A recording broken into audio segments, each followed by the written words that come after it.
मैं डॉक्टर पारुल चौधरी आप सभी का बहुत बहुत स्वागत करती हूँ। आज हम बात करने वाले हैं कृष्ण जी के प्रिय महीने के बारे में, जो कि है माघ का महीना। स्पेशली इसमें कृष्ण जी यानी लक्ष्मी नारायण जी दोनों की भरपूर कृपा होती है अपने भक्तों पर। जो भी उनका व्रत पूजा अर्चना बहुत ही सच्चे मन से करते हैं, उन पे वो बहुत ही खुश होके उनकी भक्ति को एक अच्छे कर्मों में ही आपका जाता है। यह सारे आपके कर्म ये वाले महीने में, आप शास्त्रों में लिखा हुआ है, इस महीने में माघ माह का जो महीना माना जाता है बहुत ही पवित्र महीना माना जाता है। इसमें आप दान दक्षिणा पुण्य व्रत यह सब कर सकते हैं। इसमें ज्यादा फल मिलता है और महीनों के मुकाबले में।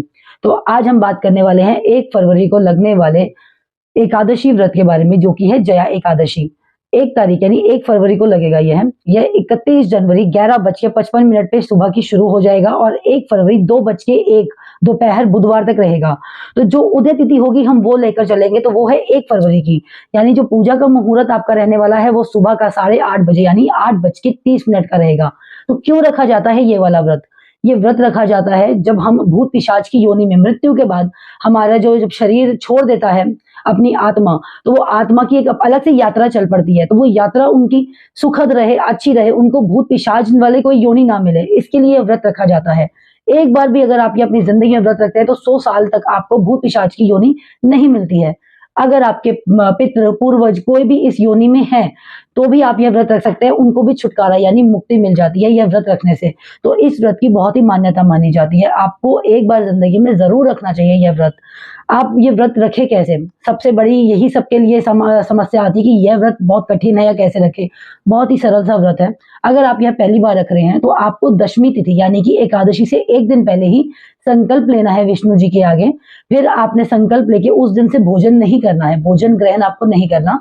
एकादशी पे फिर आपको यह व्रत रखना है। पूरे तरीके से आपको पूजा पाठ करके संकल्प लेके आपको व्रत रखना है। सुबह उठेंगे आप, स्नान करेंगे, पीले वस्त्र पहनेंगे, आपको गाय के घी का दीपक जलाना है। उसके बाद आप पहले नारायण जी की पूजा करें, फिर लक्ष्मी जी की पूजा करें। तो इसमें लक्ष्मी नारायण दोनों की ही पूजा की जाती है। तो आप उनकी पूजा करने के बाद संकल्प लें पीले रंग के फूलों से, हाथ में फूल रखें, साथ में थोड़ा सा जल लें और गंगा जल रखें।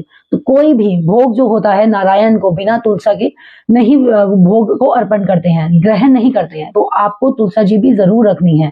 तो जब आप ये व्रत रखेंगे तो पद्म पुराण के अनुसार यह लिखा गया है कि आंवले का जो पेड़ होता है बहुत ही शुभ माना जाता है। इसमें नारायण जी का खुद का भी वास होता है। तो आप प्रसाद में आंवला रख सकते हैं, तुलसा जी रख सकते हैं और गाय का कच्चा वाला जो दूध होता है आपको वो भी रखना है। यह करने के बाद आपको अपना व्रत का संकल्प जो है शुरू कर देना है। और जो इसका जो पारण समय होता है यानी कि जब आपका व्रत पूर्ण हो जाता है वो है 2 फरवरी सुबह 7:09 से 9:19 तक। यह पारण समय होता है। जो भी व्रत होता है आपको पूर्ण फल तभी देता है जब आप पारण समय में ही इसको खोलते हैं।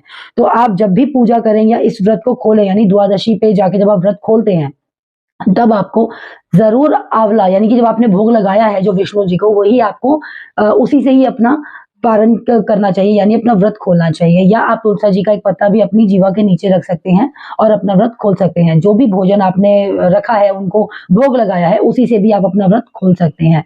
आपने उसके बाद क्या करना है, व्रत खोलने के बाद आपको जो केले आपने उनको चढ़ाए होंगे नारायण जी को, वो आपको छोटे छोटे बच्चों में बांट देने हैं।